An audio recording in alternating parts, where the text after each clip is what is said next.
여러분 안녕하세요. 반갑습니다. 청소년 상담사 과정 준비 중에 아마 이제 전체적으로 이론을 다 보실 수도 있고요. 아니면 이제 챕터 1하고 이제 문제를 만나실 수도 있는데요. 이번 시간에는 이제 문제풀이를 갖도록 할 거예요. 문제풀이를 갖도록 하는데 전체적으로 청소년 상담사 5과목하고 이제 필수 과목하고 선택 과목이 있죠. 선택 과목은 이제 청소년 이론만 여러 번 같이 공부를 하게 됐는데 발달 심리 이번 시간에 볼 거예요. 이번 시간하고 이제 두 차시 나서 각 파트 1에 이제 두 차시 이렇게 해서 총 12차시 선생님들하고 같이 문제를 살펴볼 건데요. 일단 발달 심리가 좀 낯선 부분이 많을 거라고 생각이 듭니다. 근데 발달 심리는 우리가 뒤에 청소년 이해론과도 연결되는 부분이 많이 있어요. 근데 이제 낯선 용어들이 좀 있을 수가 있어요. 그래서 발달 심리의 기초 그리고 연구 방법 여기서 다루겠죠. 연구 방법이 있고 그다음에 인간 성장과 발달 그리고 발달 이론이라는 것은 계속적 반복적으로 나오는 부분이에요. 그래서 문학수를 상당히 많이 다뤄놨습니다. 우리가 선다형 공부할 때 변형된 거 우리가 찾아낼 수 있도록 공부를 하는 건데 여기서는 이제 그 정리하는 차원에서 선생님들께서는 이 시간에 제가 여기 백문항이 넘는 거 108문항이거든요. 그걸 다 다루진 않을 거고요. 이제 영역별로 좀 이렇게 살펴볼 거예요. 시험은 아주 어려운 것만 나오는 건 아닌 거 아시죠? 선생으로서 한 가지 이제 당부 겸 잔소리를 하게 되면은 선다형의 문제를 그러니까 선택지의 문제를 풀 때는 꼼꼼하게 있는 게 굉장히 중요합니다. 그래서 저는 이제 그런 얘기를 많이 해요.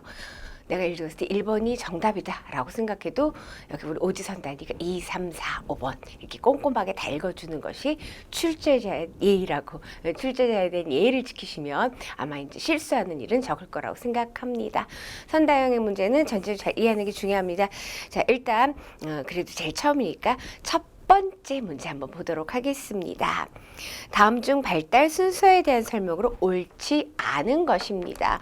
이제 발달엔 순서성이 있죠. 어디서부터 위에서 아래로, 그리고 가운데서 밖으로, 그리고 전체에서 부분으로 이렇게 나타나는 거예요. 그래서 그걸 두 개를 하나 보게 되면요.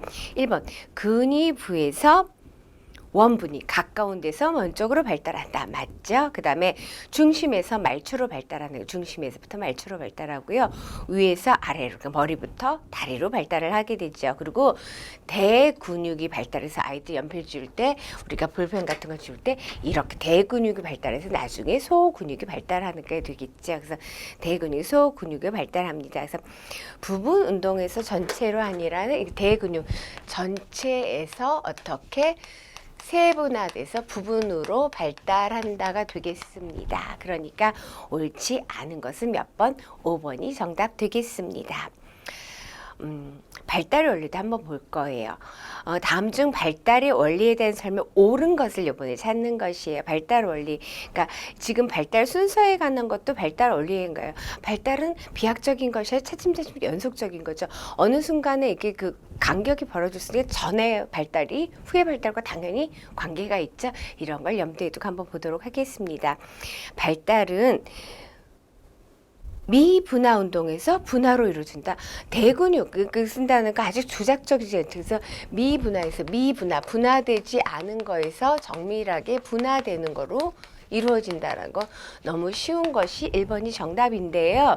제가 좀 전에 말씀드린 것처럼 2, 3, 4, 5번을 읽고 그리고 우리가 이것은 왜 오답인지 하는 건 중요하고요. 시험 때는 1번이 정답이라도 그걸 다 읽는 것이 실수가 없다고 적다라고 말씀드렸어요. 그럼 2번은 왜 틀렸나 한번 볼게요. 인간 발달이 반드시 과거와의 연결을 지니는 것은 아니다. 그랬으면 참 좋겠는데 계속적으로 그러니까 우리가 이제 발달에는 순서성이 있고 이런 것들을 배웠잖아요. 앞에 문제처럼. 그래서 순서성에서 배웠어요. 그러니까 이거는 순서성에서 미분화에서 분화로 발달한다는 순서성의 일부인데 그러면 과거에 연결이 있다라는 거죠. 이것은 발달은 이제 연속적이고 점차적인 것이라는 거. 그래서 지금 발달이 후의 발달 연결이 된다. 그래서 연결이 있다라는 것이죠. 그다음에 3번을 보시면은 발달은 적절한 환경과 자극만 제공되면 언제든지 이루어진다. 그렇지가 않죠. 그러면 참 좋겠어요. 저 키가 좀 더 크고 싶거든요. 적절한 환경, 쓸 것도 없네요. 그건 아니죠. 인지 발달도 뭐 조금 더 발달했으면 우리가 결정, 그거는 써야겠네요. 안 쓰려다. 많은 문제 풀려면 많이 입으로 설명해도 많이 안 쓰려. 결정적 시기라는 게 있는 것도 있잖아요. 우리가 결정적 시기. 어린 시절에 신체적인 영향이 결핍되게 되면 성적으로 보충되기 어려운 것들이 있어요. 그래서 그렇지가 않다. 그래서 적절한 환경과 자극만 제공이 되면은 언제든지 이루어진다. 그럼 참 좋을 것 같은데 그게 안타깝습니다. 결정적 시기, 크리티컬 피어리드가 있다. 그 다음에 4번을 보시면은 발달엔 개인 간 차이는 있지만 개인 내 차이 없다. 발달에는 개인 간 차이도 있고 개인 내적 차이도 있다라고 공부를 했어요. 개인 간 차이는 내가 성장 발달하는데 차이가 있죠. 근데 내 안에서 고인수기 안에서 내가 언어 발달 빠르다 다른 거가 빠른 거죠.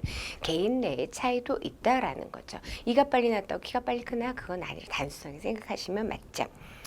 그 다음에 5번을 보시면 발달에는 퇴행적 개념도 포함되는지 않는 게 아니라 발달은 인간 발달, 지금 인간 발달이라는 건 전생에 걸쳐서 인간 발달이라는 것은 인간 발달은 전생애로 보는 거예요. 전생애. 그러니까 어른들이 말씀하시죠. 저도 그거 실감하고 있습니다. 뭐 큰 키는 아니지만은 키가 점점 줄고 있는 거예요. 그래서 인간 발달은 퇴행적 개념도 포함되고 있다라는 거죠. 퇴행적을 포함하는 개념이다. 그러니까는 전생에 걸쳐서 일어나는 신체적 심리적 이런 변화를 얘기하는 것이 발달이다 그랬습니다. 그래서 2번의 정답은 몇 번? 1번이었죠.